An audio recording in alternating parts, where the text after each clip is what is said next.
Esta semana en Cuadriga, tragedia de refugiados, acusación a Europa. El naufragio la semana pasada frente a la isla italiana de Lampedusa volvió a abrir el debate sobre las miles de personas que arriesgan sus vidas cada año intentando llegar a Europa.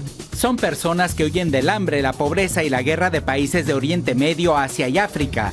Ahora, políticos y grupos de derechos humanos debaten si es mejor reforzar las fronteras de la Unión Europea o facilitar a los inmigrantes una llegada segura. Pero ¿está Europa haciendo lo suficiente por mejorar la situación de los países pobres? ¿Está luchando contra la raíz del problema? En Cuadriga, con ustedes, Maricel Drasser. Bienvenidos a una nueva emisión de Cuadriga. Es nuevo solo el número. Hablamos de las casi 300 personas que murieron al intentar llegar a la isla italiana de Lampedusa. Pero no es nueva la realidad que produce estas muertes. Entonces cabe preguntarse, ¿hay interés real en que esto cambie? ¿Y de quién es la mayor responsabilidad? De esto y de otras cuestiones estaremos hablando con mis invitados, que paso a presentarles. Hoy nos acompañan, en primer lugar presento a Laura Luccini, quien estudió Ciencias de la Comunicación en Milán y Madrid y recibió un grado máster en Periodismo de la Universidad Torquato Di Tella de Buenos Aires. Actualmente escribe desde Berlín para los periódicos italianos L'Inchiesta y L'Unità, tanto como para el diario argentino La Nación y el diario El País de España. También Estela Schindel, quien es investigadora en el Centro de Excelencia Bases Culturales de la Integración Social de la Universidad de Constanza. En ese marco analiza el significado social y cultural de las fronteras exteriores de la Unión Europea. Acaba de realizar investigaciones sobre las políticas migratorias en las fronteras entre Grecia y Turquía. Está recién llegada, de esto estaremos hablando.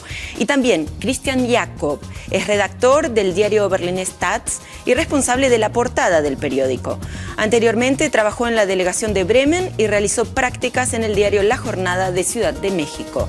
Es especialista en temas de migración y relaciones norte-sur. Además, ha formado parte de la publicación Europa Hermética. A los tres, muchas gracias por estar aquí. Y la primera pregunta sería entonces, ¿habrá finalmente un antes y un después luego de esta tragedia de Lampedusa en la temática? Lamentablemente estamos hablando de eso solo porque el número de víctimas fue sin precedentes y las historias que se contaron en los días siguientes dramáticas. Hubo esta mañana informes acerca de mujeres que murieron, se ahogaron con sus niños abrazados. Yo creo que no, lamentablemente no, porque hemos visto en estos días la cumbre de ministros de Interiores de los países europeos justamente para abordar estos temas. En esa cumbre conviven posiciones muy distintas, contrastantes, inconciliables, y por mucho que haya en la Comisión Europea algunas propuestas que podrían dar pasos hacia una limitación de ese problema, porque la solución quizá no está disponible, aunque hayan señales en esta dirección, yo creo que será muy difícil que los líderes europeos se pongan de acuerdo para aprobar medidas de largo alcance. Me temo que nos olvidaremos de ese debate muy pronto. Esto es triste, pero quizás realista. Uno podría preguntarse cuántos muertos tiene que haber para que esto cambie. ¿De quién es en definitiva la mayor responsabilidad? Bueno, yo creo que en primer lugar es importante tal cual tener claro que hay responsabilidades, porque si leemos los titulares de los últimos días se habla de tragedia, se habla de accidente, y tener en claro que esto no es una tragedia, no es el cumplimiento de un destino inevitable, que es lo que significa una tragedia, ni un accidente en el sentido de algo inevitable, no es una contingencia, natural, una lluvia. Es un hecho que es fruto de responsabilidades políticas y de condiciones sociales que lo hacen posible o que tal vez lo inducen. Y lo que está claro es que la responsabilidad práctica, concreta, material, está cayendo sobre comunidades, digamos, de la periferia geográfica de Europa, como Lampedusa, como en su momento las Canarias, como las islas del Egeo en Grecia, que no están obviamente capacitadas para absorber o para hacerse cargo de semejante fenómeno. Hay quienes por esto justamente lo consideran una masacre. En definitiva, responsabilidad por detrás. Europa, concretamente, ¿elude la parte que le toca de responsabilidad?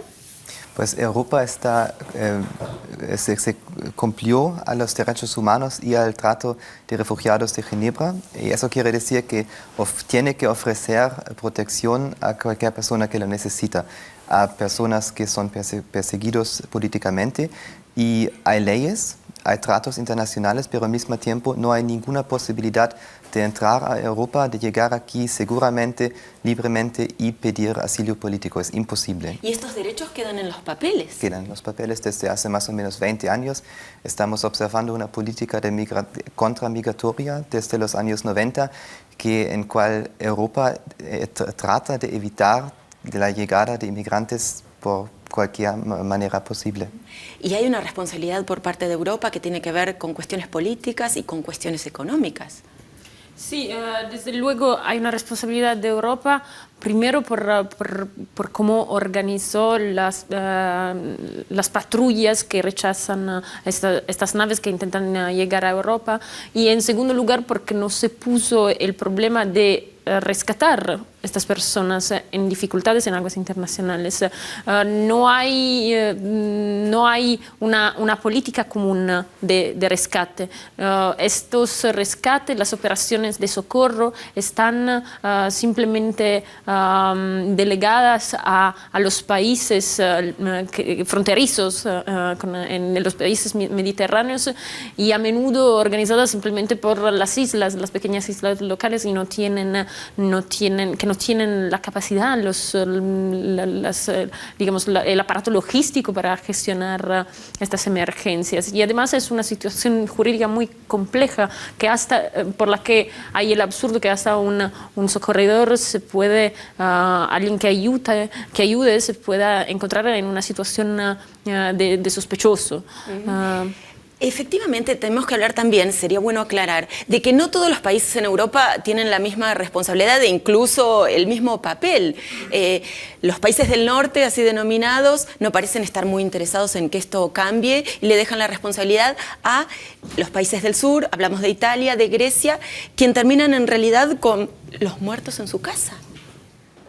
Así es, lo que pude escuchar y ver en Grecia coincide con lo que nos cuenta Laura de Italia, lo que escuchamos estos días. Lo que yo pude ver en la isla de Lesbos, que es una de estas islas del Egeo que está muy cerca del continente turco, en algunos casos separadas a muy pocos kilómetros incluso de la tierra firme del lado asiático, del lado turco, es que efectivamente cuando llegan a la isla muchos inmigrantes o muchos potenciales refugiados tienen dificultades para recibir ayuda porque, según la legislación griega, efectivamente también las personas que los ayudan pueden ser acusadas ellas mismas de traficantes de personas, solo por haberles tal vez acercado en auto hasta la estación policial para que ellos puedan, digamos, postularse como candidatos al asilo. Felizmente, diría, por lo que yo vi, la comunidad no siempre responde a estas políticas, sino que he visto enormes gestos de solidaridad y de apoyo de parte de la población de la isla de Lesbos. Ellos han creado, de hecho, un centro de acogida de puertas abiertas, donde voluntarios y activistas digamos, se ocupan de que tengan de comer, que tengan hasta juguetes para niños, ropa, zapatos, en fin, hay ONGs también trabajando allí. Desgraciadamente, en la semana que yo pasé, que fue hace solo 2 semanas en Lesbos, las autoridades del ministerio competente griego y de Frontex, que es la agencia europea, cerraron este lugar, mejor dicho, llevaron a la gente a una especie de centro de recepción cerrado, una especie de ellos lo llaman cárcel, ¿sí? Es la estrategia del gobierno griego en este momento, encerrar a los inmigrantes.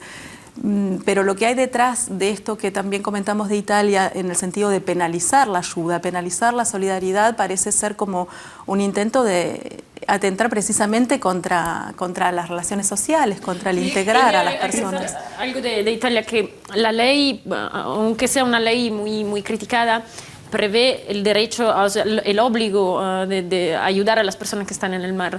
Pero de hecho es tan fuerte contra la inmigración clandestina que todo el que ayude puede ser considerado un traficante de personas o por lo menos puede ser sospechado de eso. No es que la mayoría de los juicios que fueron empezados contra las personas que rescataron fueron en general pocos, y fueron porque hubo en algunos casos sospechas concretas por parte de la policía de que estos no fueran verdaderamente pescadores locales, sino que unos traficantes disfrazados desplazados.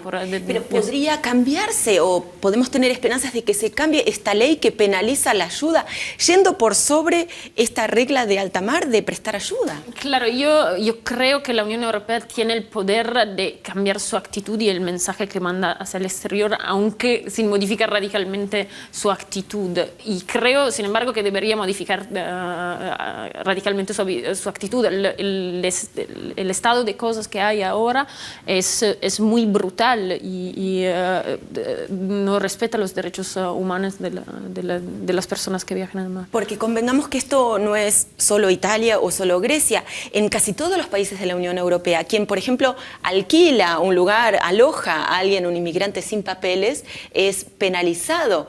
Es decir, voluntad de acogida no parece haber precisamente. No, pero no es la misma situación en todos los países de la Unión Europea, claro, porque la mayoría de las llegadas es en los países de las fronteras exteriores y un efecto muy, muy fatal de esas leyes de cuales hemos hablado es que desde algunos años los traficantes de personas ya no van con la gente en los barcos. En épocas anteriores llegaron con ellos, había capitanes que conducieron los barcos, que sabían conducir sobre las naves sobre el mar, y ahora como las penas, las multas fueron elevadas tan altamente, dejan los refugiados irse sin nadie. Se van solamente les venden los barcos en un estado muy mal, pues, y después se ahogan. Ese es el resultado. Con un boleto casi seguro a la muerte. Y hablemos de estas diferencias al interior de Europa que tiene que ver, por ejemplo, con Italia. Italia reclama más solidaridad de los otros países, porque digamos que quienes pretenden pedir asilo y quienes quizás llegan a tierra firme deben pedir asilo en la tierra primero a la que llegan dentro de Europa.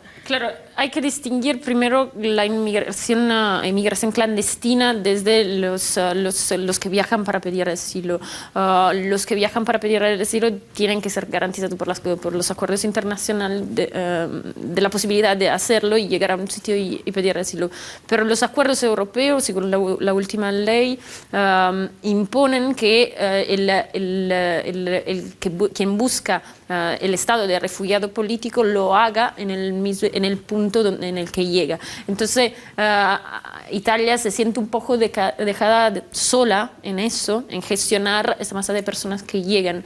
Y también actuó de manera, digamos, poco solidaria Italia misma con los socios europeos, porque hubo casos en que Italia dio 500 euros a cada inmigrante para mandarlo hacia el norte. Pero parecen un problema que quieren sacarse de encima. Claro, no hay solidaridad. Primero, estos fenómenos demuestran que no hay solidaridad entre los países europeos, no hay una línea común y no hay tampoco una estrategia que pueda digamos, distribuir mejor en Europa el peso de la gestión de estas situaciones de emergencia. ¿Qué le cabe a Alemania? Porque, digamos, no es grande el número que llega directamente a Alemania, pero es el país más poderoso de Europa y en estos términos le cabe una gran responsabilidad. ¿Qué está en sus manos hacer y no hace? Alemania, junto con los otros países grandes, poderosos del centro de Europa, logró establecer un sistema de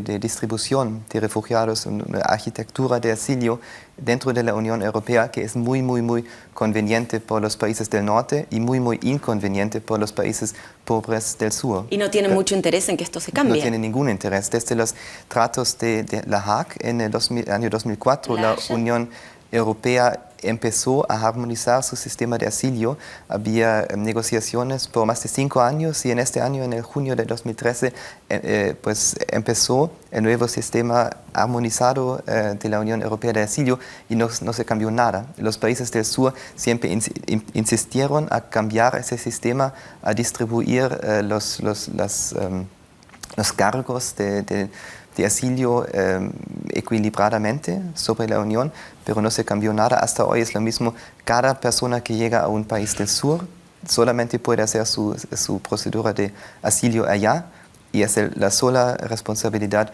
del país de la primera entrada. Esta tragedia que nos ocupa ha tenido lugar en Italia, pero también otro de los puntos más sensibles en este momento es la frontera entre Turquía y Grecia, la que has estado hace muy poquito.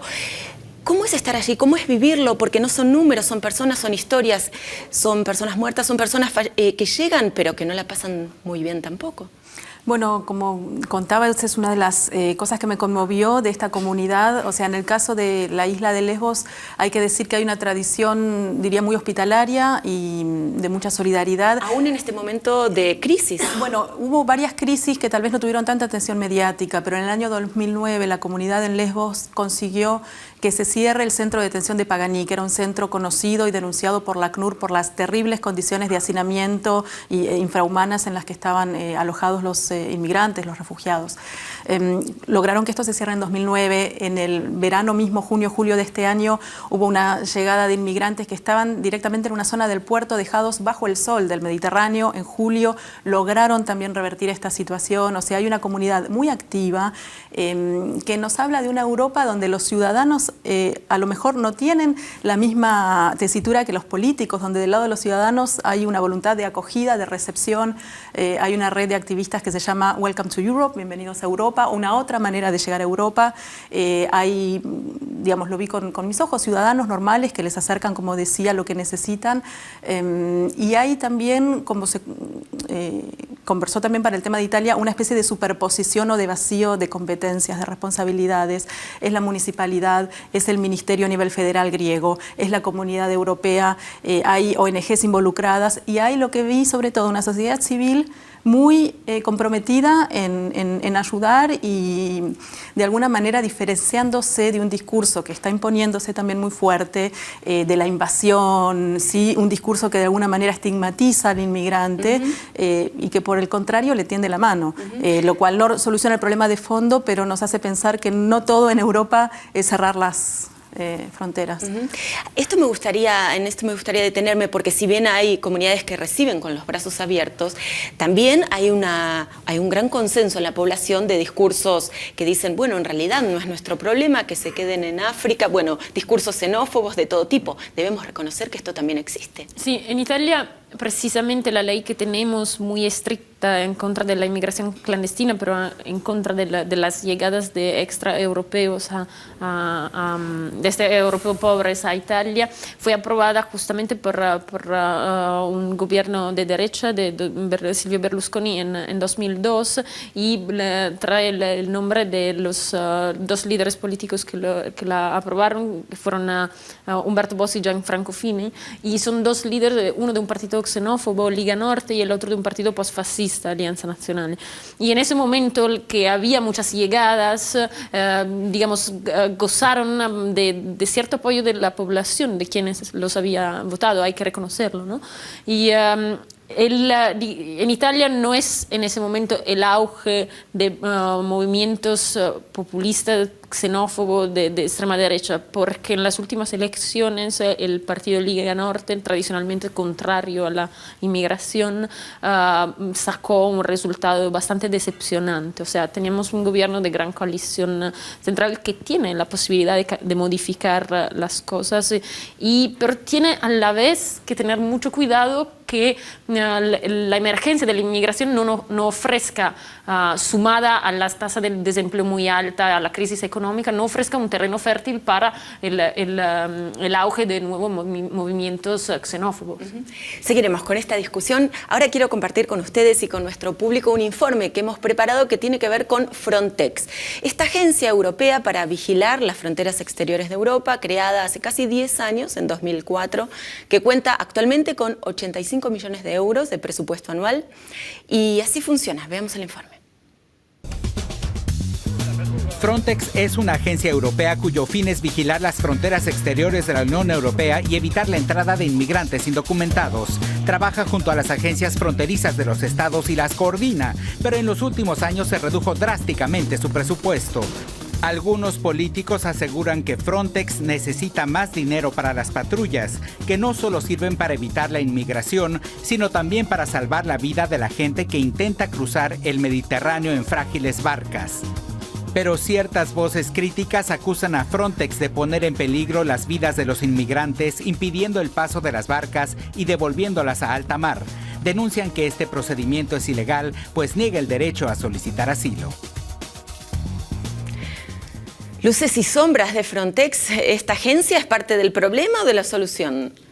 Yo creo que ninguno de los dos es un instrumento precisamente y tampoco es un instrumento muy efectivo. Digamos, hay que recordar que cuenta con 4 barcos, 2 helicópteros, no mucho más, ¿no? Y Frontex fue creada pero con una actitud precisa, la de rechazar la inmigración y de patrullar, de escoltar los barcos en aguas internacionales hacia sus países. Y esa es precisamente la actitud que Europa debería cambiar o modificar si quiere mandar otro mensaje con respecto a la inmigración. Yo creo que lo que se discute en estos días es la creación de otros instrumentos para ayudar los barcos que son en aguas internacionales y son en dificultad. Porque efectivamente, sí. Me parece que lo que pasó con Frontex es que quedó entrampado en la paradoja de un mensaje de securitización, ¿sí? de vigilancia extrema de las fronteras y un mensaje de humanitarismo. Y en realidad no queda claro, porque también una de las cosas que se le critican es la falta de transparencia. Nadie sabe muy bien qué ocurre en alta mar, qué ocurre en estas misiones, que efectivamente no siempre son con equipo propio de Frontex, sino que ellos coordinan personal y barcos o equipamiento de los países miembros de la Unión Europea.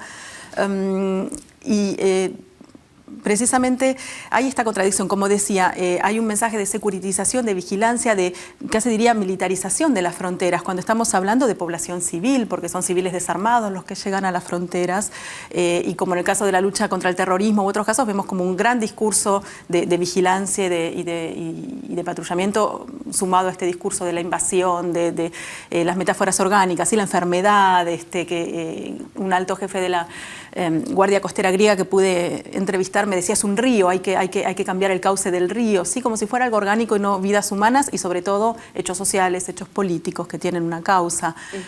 La Comisión Europea se reunió esta semana, a último momento incluyó en sus temas para debatir esta tragedia o masacre y bueno, lo que salió de ahí es un balance más bien pobre, ni un calendario de acción, ni de dónde saldrán los presupuestos para nuevos instrumentos. Pero una propuesta tiene que ver con dotar de mayor presupuesto a Frontex. ¿Pasa por ahí un camino de solución? No, pues el problema no es que Frontex no tiene suficiente dinero, el problema es que la misión de Frontex es muy clara.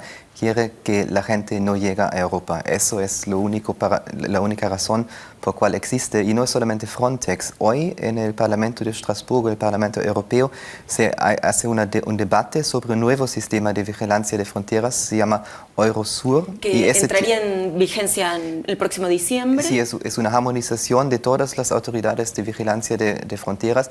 Ese tiene un presupuesto que es 4 veces más alto que Frontex, son 338 millones de euros en los próximos años.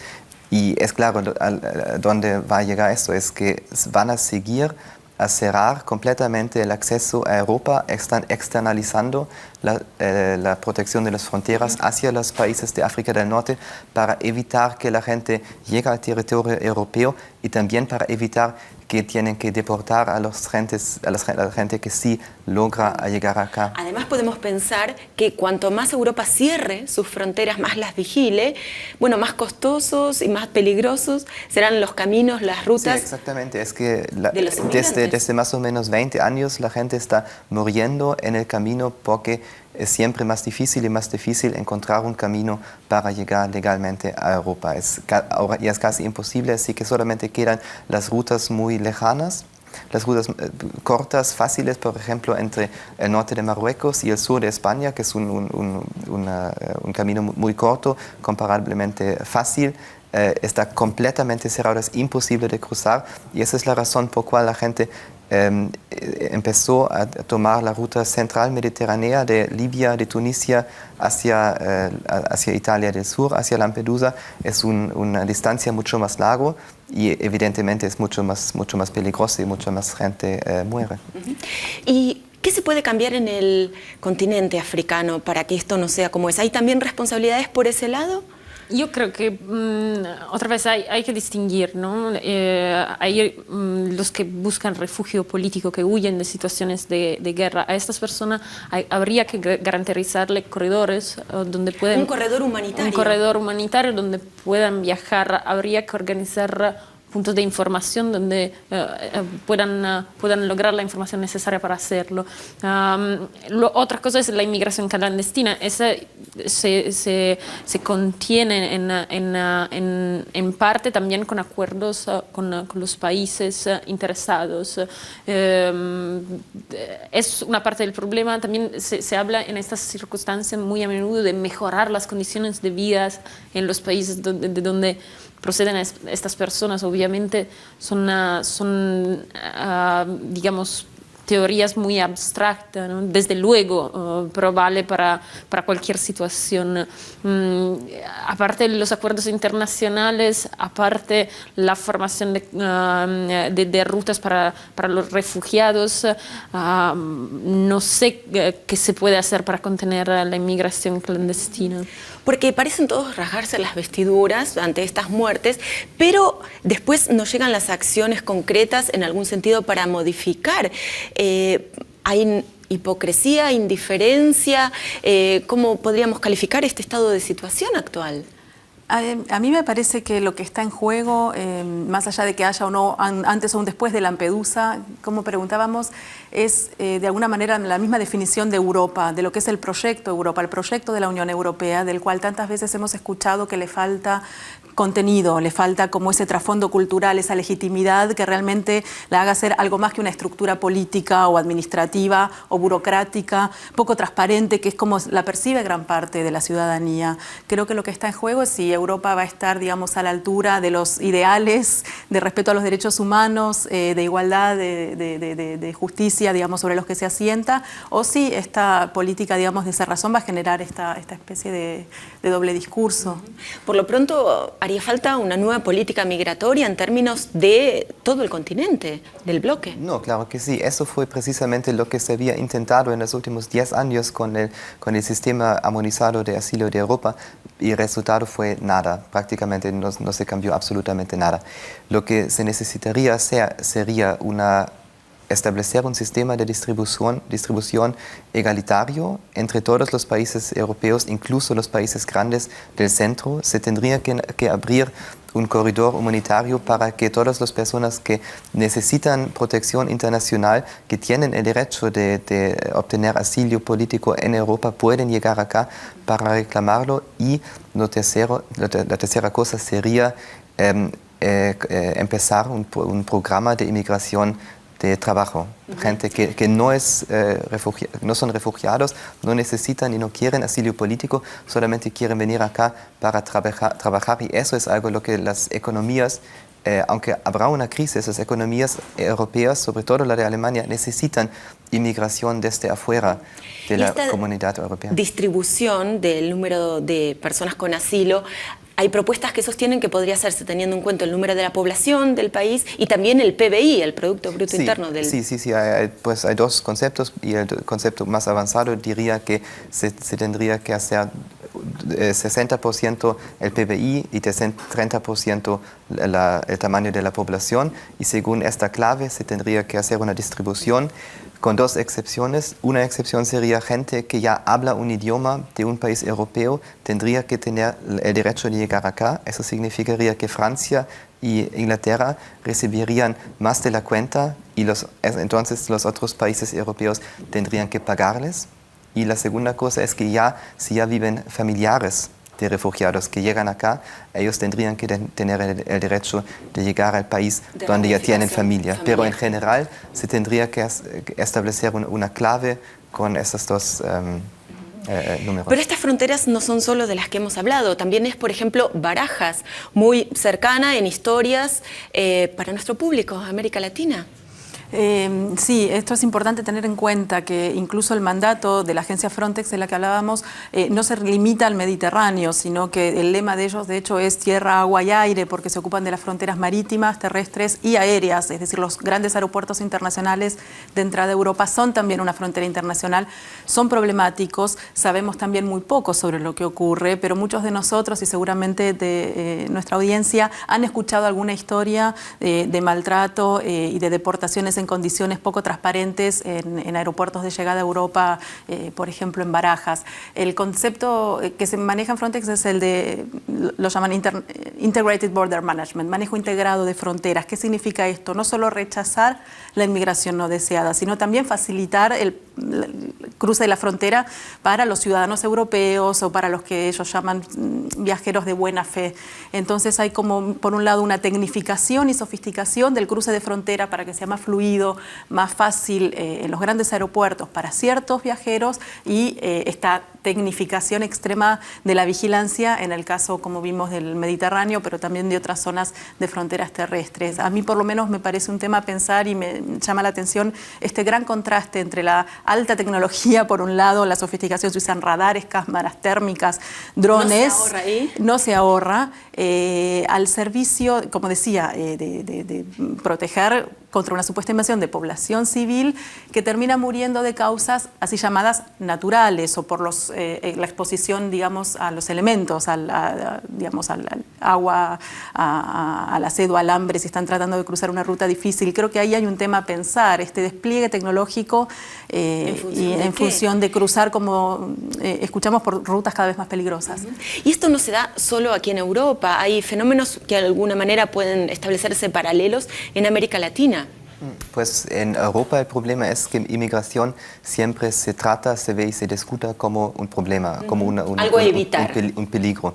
Y al mismo tiempo, si miramos lo que sucede en Estados Unidos, hay muchísimos inmigrantes clandestinos que bajo peligros muy grandes entran clandestinamente a los Estados Unidos. Hay mucha gente de México, de países de Centroamérica que llegan y lo que podemos ver es la economía estadounidense sí tiene problemas, pero por supuesto no tiene problemas por la presencia de los trabajadores clandestinos de América Latina. Es que hay una presencia muy grande de inmigrantes indocumentados que trabajan allá, que pues ahorran dinero, lo mandan como remitencias a los países de donde llegaron y evidentemente no es ningún problema para la economía de Estados Unidos y sería la misma cosa aquí. Aquí también se necesita inmigración, no irregular, pero se tendría que regularizar la gente que llega, pero no es un problema, es algo que sería muy bueno para la dinámica económica de Europa. ¿Cuáles son los paralelos posibles entre lo que sucede aquí en las fronteras europeas y México y Estados Unidos, por ejemplo, concretamente? Bueno, en la frontera entre México y Estados Unidos hay mucha experiencia y también mucha investigación sobre la cual creo que en Europa se podría también aprender. Y una de las cosas que quedaron claras en el caso de la frontera México-Estados Unidos es que la política de disuasión, así llamada, es mortífera. Porque fue lo que ocurrió precisamente con la llamada Operación Guardián, Operation Gatekeeper, en el 1994, que consistió en la creación del muro en gran parte de la frontera entre México y Estados Unidos y un gran despliegue de personal con la intención de disuadir a potenciales inmigrantes. Y lo que ocurrió con esto no fue que menos gente trató de cruzar, sino que precisamente buscaban rutas más peligrosas, que es lo mismo que está ocurriendo. No todos saben que en Grecia en diciembre también se terminó de construir un cerco en la parte de frontera terrestre entre Grecia y Turquía, que fue en parte lo que empujó a más personas a buscar la ruta marítima del Mediterráneo. Así que por estas vías de vigilancia, construcción de muros, cámaras infrarrojos, no pasa precisamente la solución. No, y además hay otro problema en Europa, que es que las personas que llegan, que piden asilo, a veces no reciben el estado de asilo, se quedan como indocumentadas, no tienen ningún instrumento legal para cambiar su estatus.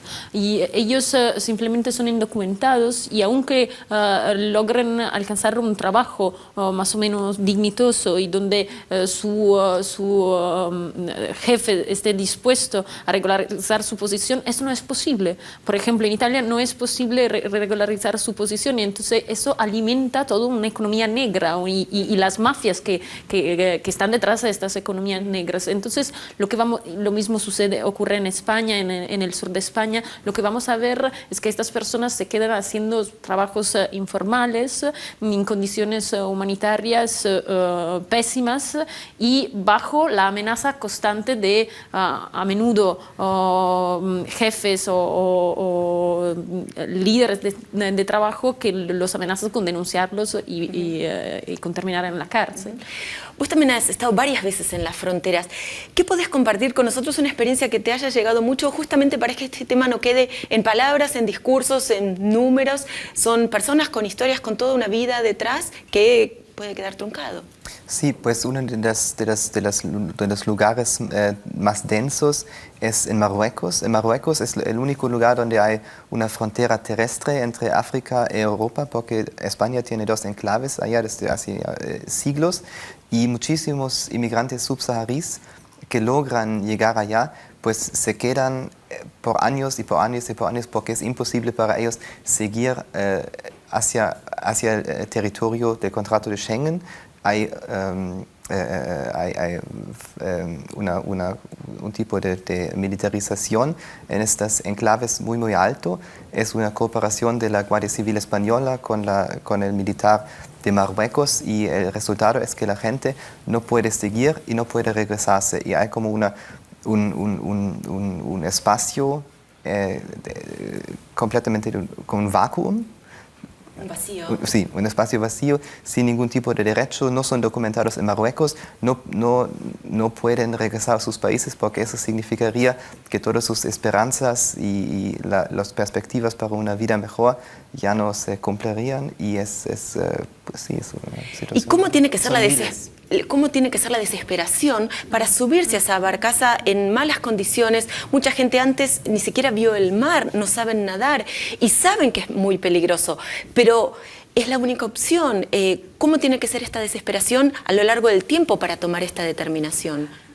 Yo en Grecia hablé con un muchacho afgano que me contó los 7 intentos que le había hecho por cruzar desde Turquía hacia Grecia. Había cruzado en el 7º, y por tierra, por agua, los detuvo y los llevó de vuelta a la Guardia Costera turca, a la Guardia Costera griega, en fin, odiseas que efectivamente nada los detenía. En este caso, por ejemplo, se trataba de un chico que decía haber trabajado en Afganistán para la OTAN. Y estar amenazado por los talibán. Quiero decir, lo que falta en este actual sistema es precisamente la posibilidad de distinguir en estas operaciones de disuasión en alta mar, que aparentemente es lo que tiene lugar, quién efectivamente... Muy bien disuasión, pero que tiene consecuencias terribles. Y que me parece que encubren en el fondo un acto muy violento, lo vimos con lo ocurrido en Lampedusa, y no hay manera precisamente de otorgar o de garantizar el derecho a pedir asilo. Están llegando a Grecia cantidad de sirios, de familias sirias. Sabemos lo que está ocurriendo en Siria, digamos, se están escapando de una guerra civil. ¿Y entonces este bienestar económico en Europa se mantiene a costa de esta situación? Sí, este bienestar económico es también relativo, ¿no? Porque Europa está padeciendo una crisis y también a veces hay falta de información para quienes buscan la suerte, pero seguramente quienes viajan, quienes se ponen en esos caminos son personas que buscan que estarían mejor seguramente cualquier país de Europa. Pero Europa sí está con una política muy cortoplacista, está defendiendo una posición de privilegio, pero muy relativa, y que como decías tú, es simplemente conservador y no va a durar a largo plazo. ¿Y por dónde habría que empezar? ¿Qué se podría hacer para que no estemos en breve lamentando quizás una masacre similar?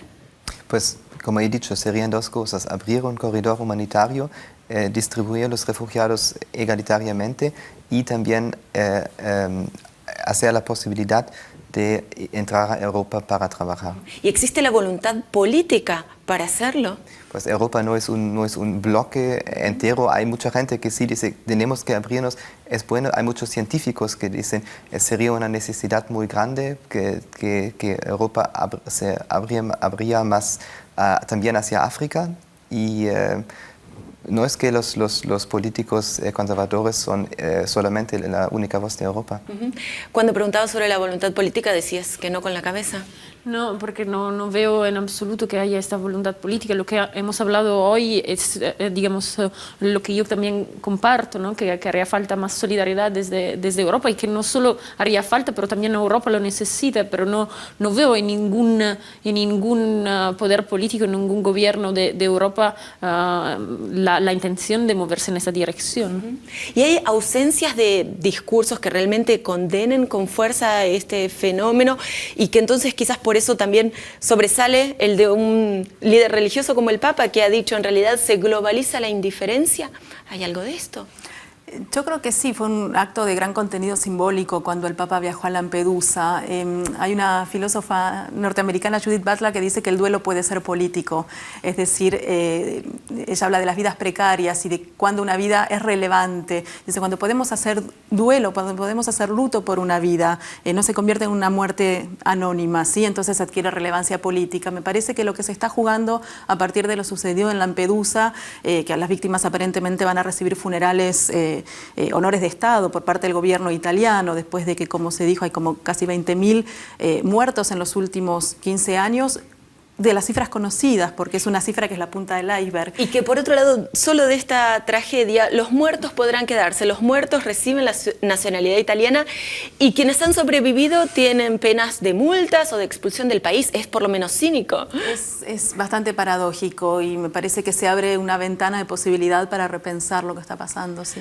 ¿Se repensará? Yo soy menos optimista. Seguramente se van a desplazar nuevos fondos. Ya se prometieron 30 millones solo para 2013. Se va a hacer algo muy ahora, en los próximos días, quizá para también callar un poco la polémica que hay alrededor, para callar el debate, pero va a surgir otro tema y lo de Lampedusa siempre se vio desde hace años, desde hace más de 10 años, que siempre desaparece con una rapidez increíble desde las crónicas. Digamos que solo en la zona de Sicilia hay 8.000 muertos en los últimos 25 años. También podemos decir que hay 45 millones de refugiados en el mundo y cada 4 segundos un nuevo refugiado.